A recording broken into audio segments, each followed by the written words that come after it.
Hello and welcome back to EU4.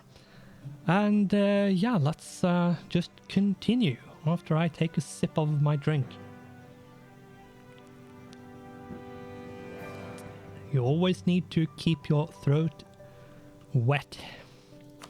So it doesn't, especially if you're going to talk a lot, it's fairly important to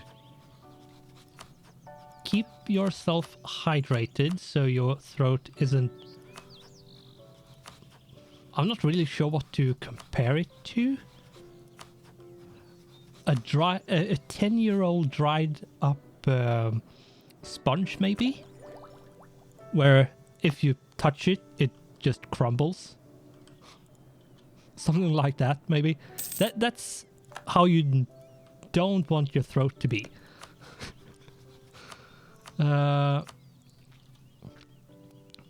Yeah, so...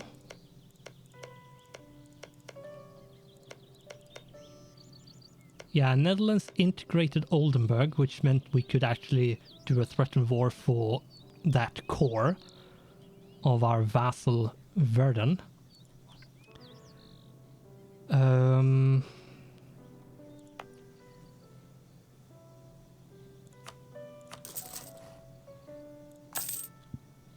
Now, we have a bit of a money problem from the last episode. We took a loan and we're basically not earning any money at all because of the boyars not being loyal. Let's see, we actually, yeah, we are on tech with that, so let's just let's go to our capital and increase the development a bit there. Not because we necessarily want, like need to, but just want to.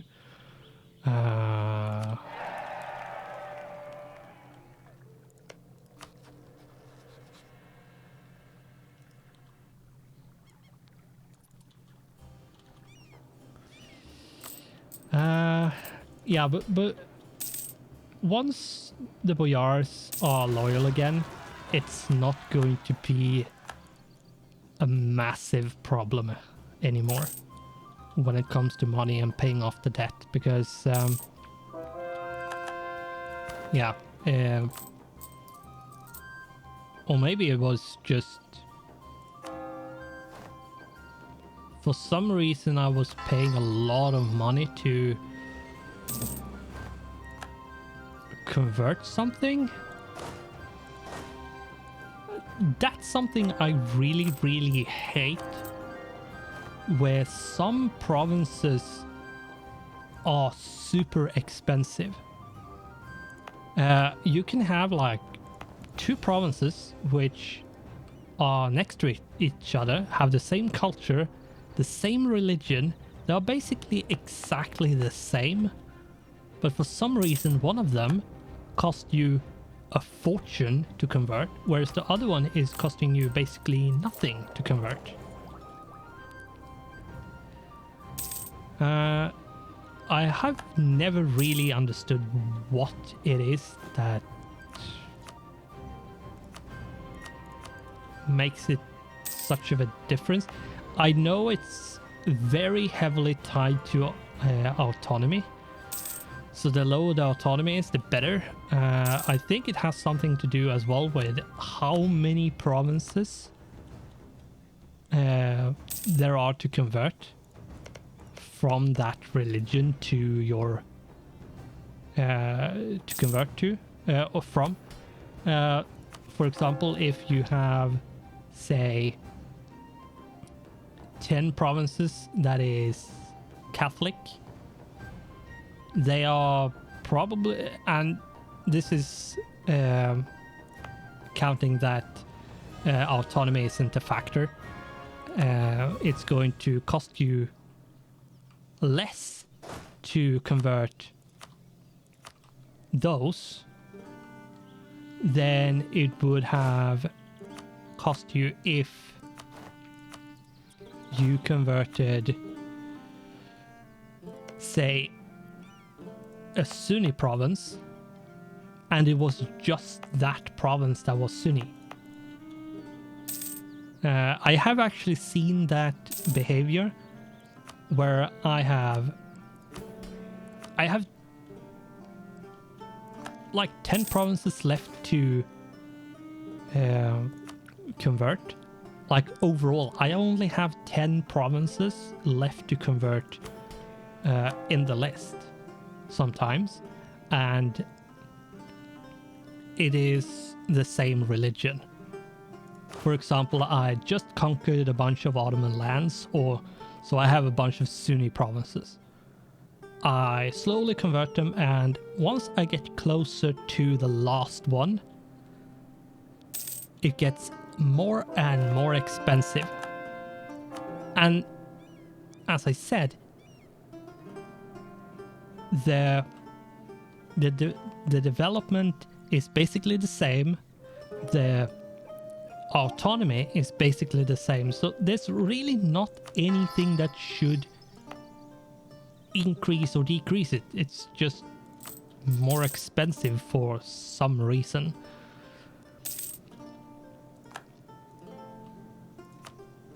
And I would probably say that it is a bit too expensive, to be honest. I feel like it is a bit too expensive.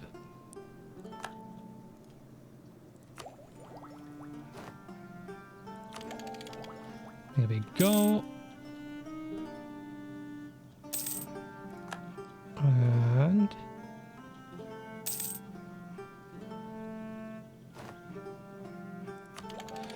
And we now have 5 more states to do, and Malopolska, yes please, and we have Macedonia, or Macedonia, whatever, however you want to pronounce it. Let's take that one, and Muscovy, and Red Ruthenia.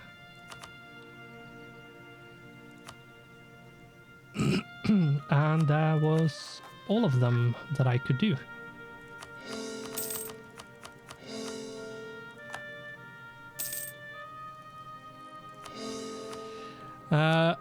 Regardless of who I attack next, I want the cotton country to be finished.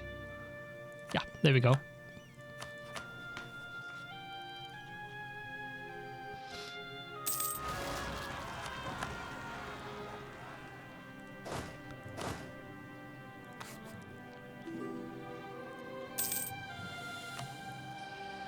It is now finished, and once you actually finish it, you get plus 20 maximum absolutism, which makes it a lot easier to reach the cap of 100. Now, we have a cap of technically 110. Now, we can't actually benefit from those last 10, since the hard cap is at 100. You might have a soft cap at like 90, but it can actually go up to 100. 100 is the absolute max it can be. So, yeah.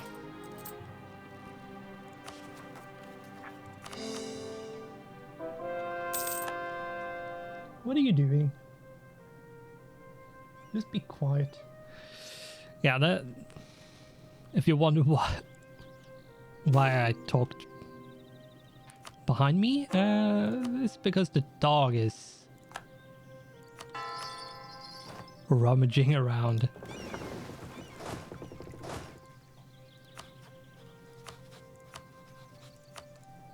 She's very cute, but sometimes very annoying as well.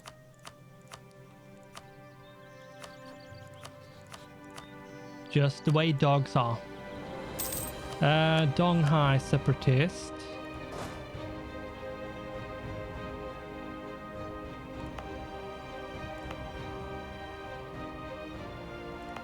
Why Donghai separatists? Okay, whatever.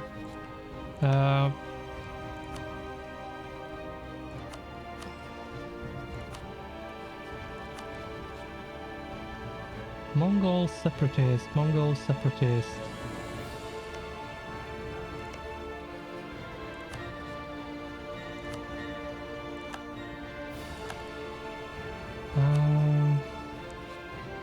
Aha! Aha, aha, aha. I understand, Sheng. Why?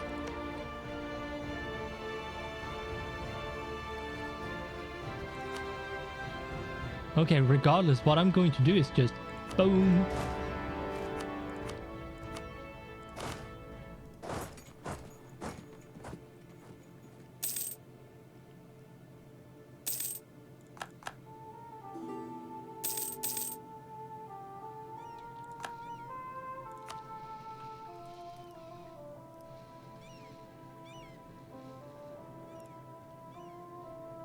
What?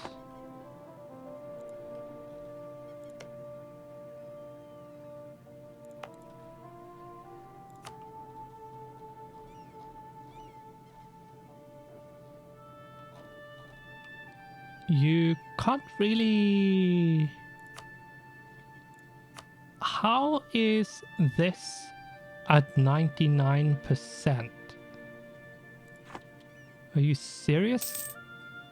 Are you kidding me?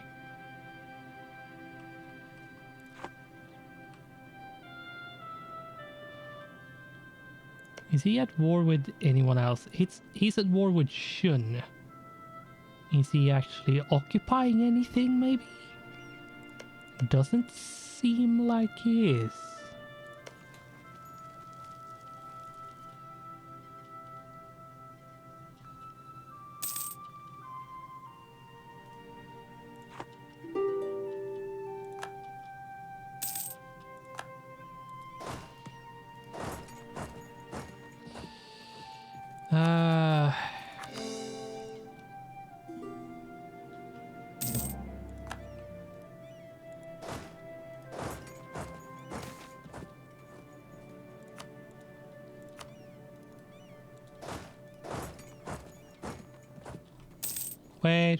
Wait. Something happened there. Which didn't look good.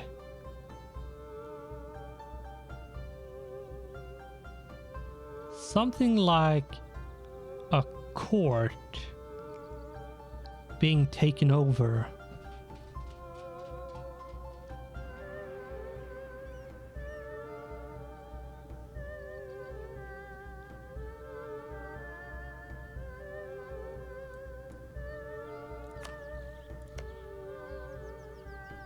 Or was it something else?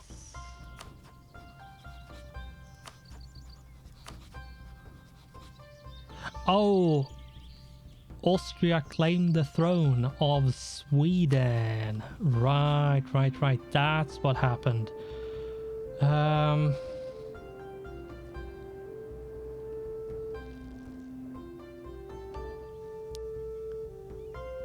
Okay.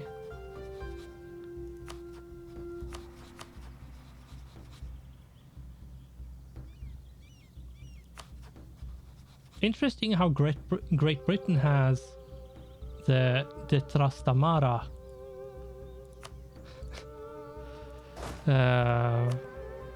dynasty.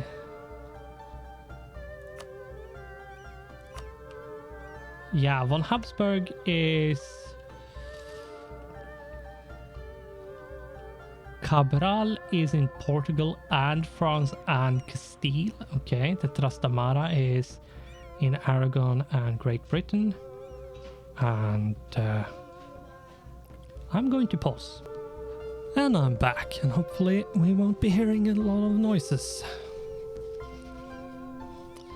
But yeah, we're a lot of the And this is usually what happens. Especially when you come to like 1700 in the game, where, yeah, von Habsburg, and many of the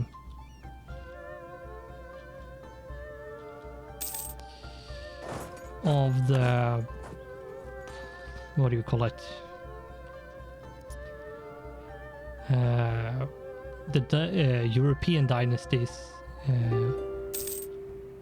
are more or less. Why do I not have 100%? Why don't I have 100%? Why? I don't understand. I should have 100%. Okay, whatever. But yeah, that's usually what happens. A lot of times, because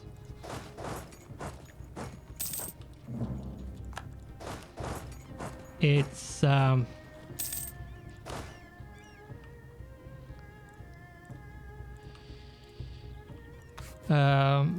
lot of the dynasties just get merged, or they disappear, or both, or yeah, there's a lot of things that happens with the dynasties in Europe, and that's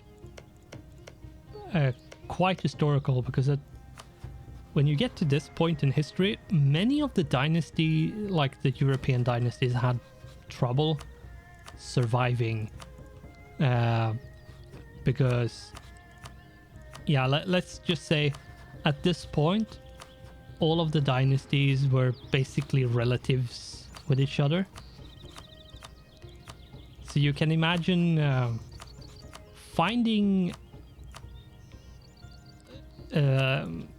like a partner with royal heritage, which was a noble basically, and you wouldn't get the negatives of inbreeding, so to speak.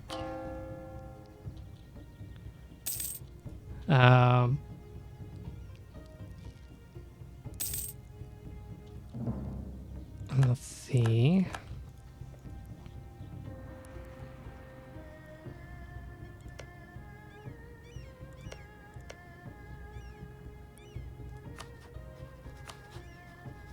I have to say, Yamana has been going really well. What's very interesting is why Yamana hasn't... Oh, or is it because they are actually independent daimyo? No, they're the shogunate. Ashikaga is Grand Daimyo. So they are basically independent daimyo.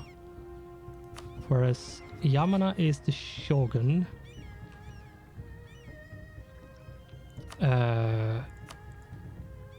And why aren't they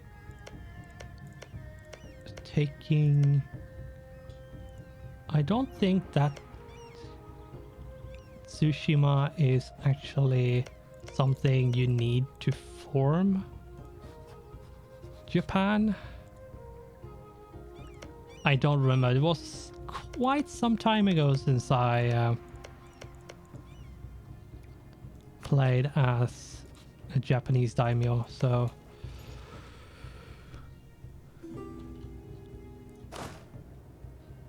I don't really remember exactly how it went, but yeah.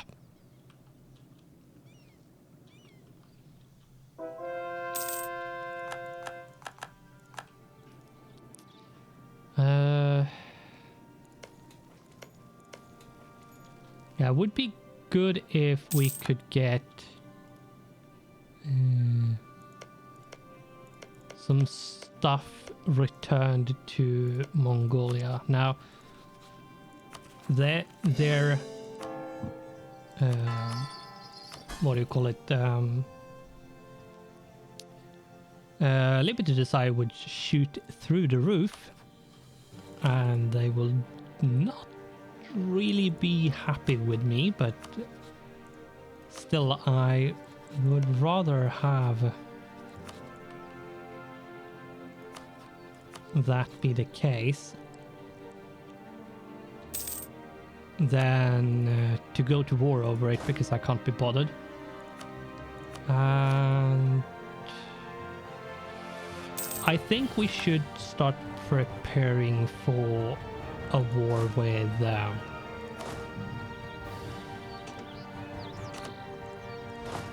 Austria at this point.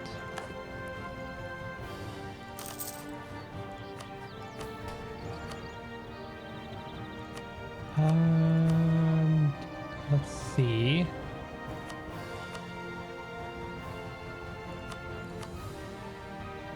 There we go.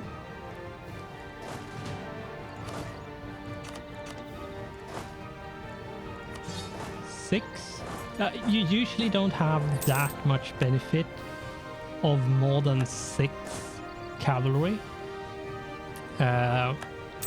Some nations actually have some sort of use for more than 6.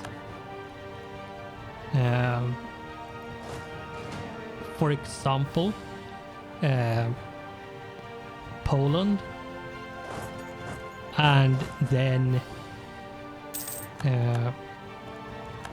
Poland, which has been which you started with, and then you continue as Commonwealth, since you keep your Polish ideas. They are, if I remember correctly, the nation which gets the most out of cavalry combat ability, and that is basically the only reason why you would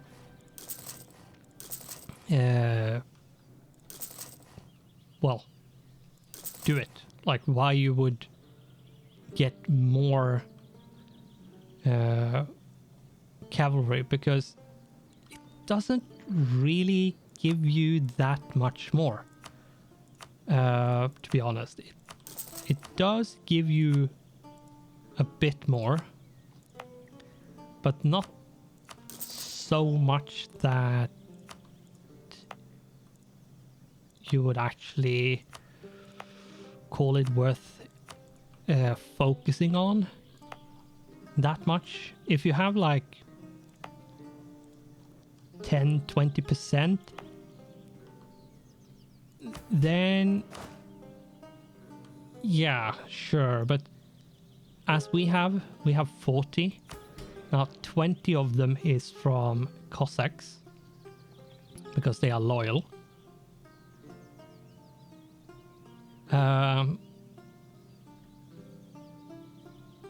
And as long as they are not disloyal, we will always have the plus 20. So we basically have plus 40 at all times. But Poland can get like plus 70. They can get very, very high. If I'm not mistaken, if you actually push it really hard, you can actually go as high as 100. It's very, very much a thing with Poland to push your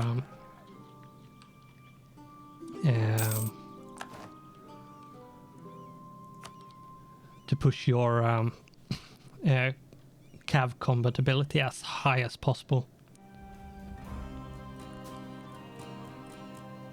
Now, we have plus 40. We don't really care that much about cavalry combat ability. It is the one we have the most in. Now, I will probably skew towards getting innovativeness and then offensive.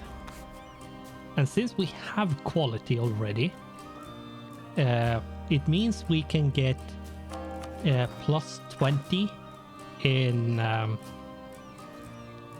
infantry combat ability. So we will have 30 infantry combat ability, plus 40 cavalry combat ability, and plus 20 artillery combat ability, which is quite well for Russia. And given that we, with offensive ideas, get discipline and better generals and land force limit modifier plus 20%, yeah, we will have a very strong army at that point, a very overall strong army. And since we then can just, with numbers, outnumber our enemy, we don't really care that much about combat ability, whereas nations like Sweden and Poland or even Austria actually want to try to have as much of those things as possible. Austria, you could get away and actually do a bit of swarming,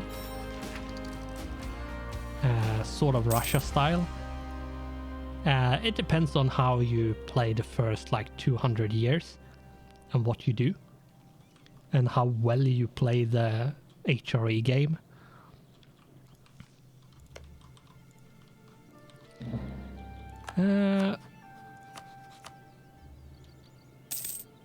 Let's see if we can threaten Tochula from Bohemia. Just need to wait a bit more and it should be possible. There we go.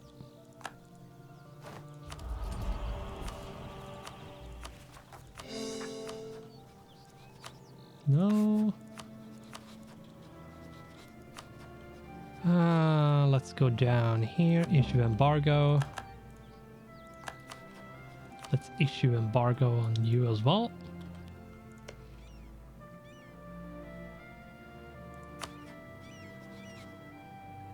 Ottoman-Venetian Nationalist War. What?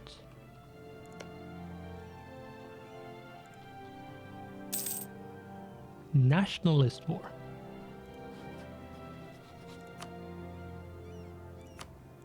I would understand. Oh, maybe it was... Yeah,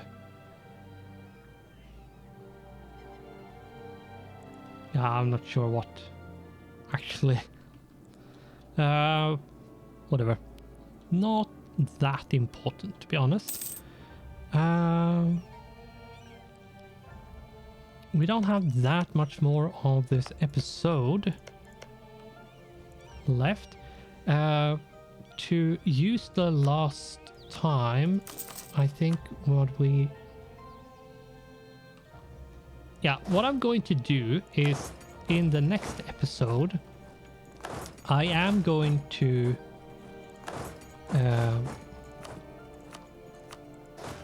start a war.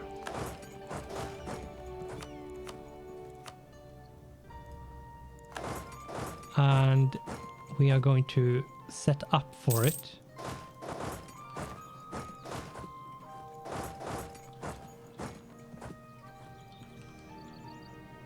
How big are your army? Let's take a look. Rival. It's 134,000. My army is basically double that. It's more than double. So yeah, we should win. What happened over here?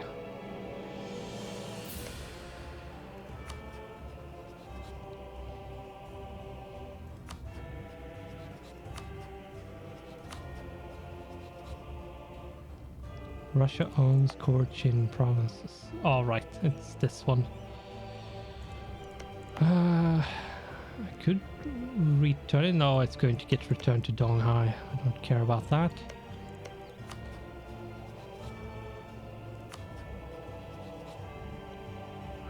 Vaslav Uzbek.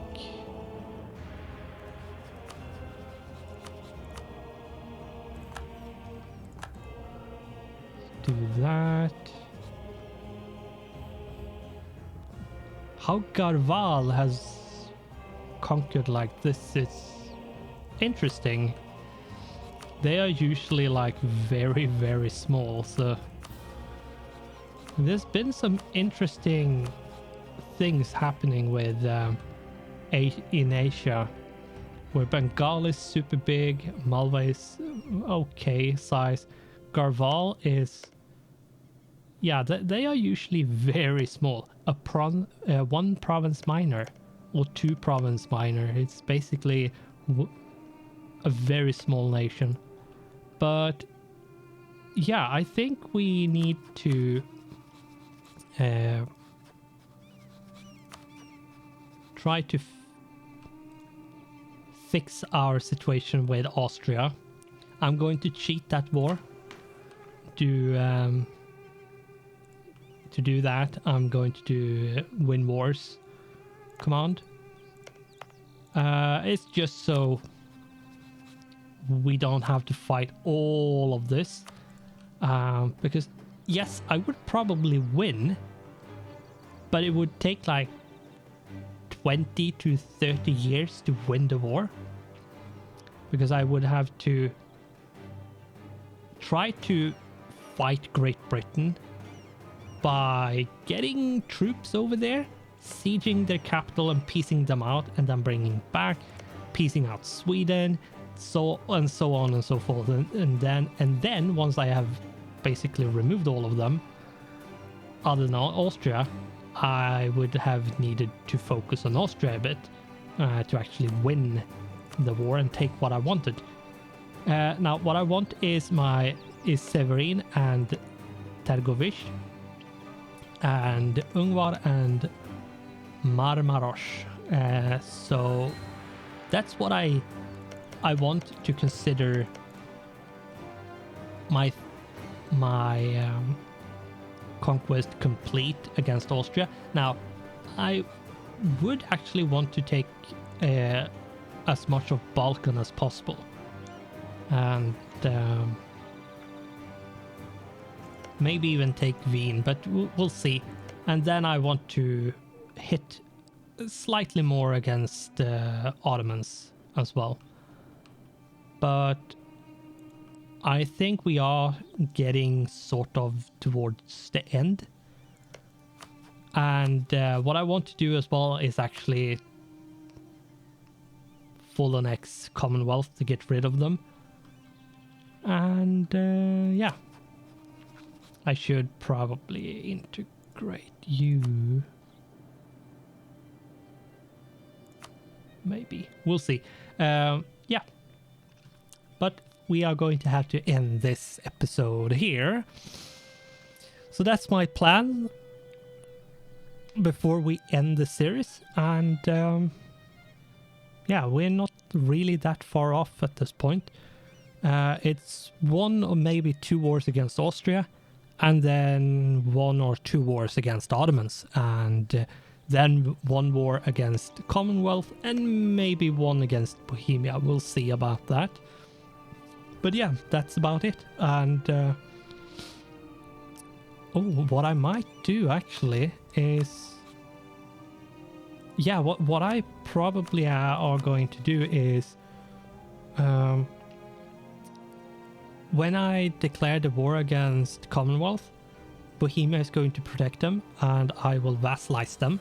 And the second war against Austria, I'm going to do a reconquest war for basically all of Bohemia.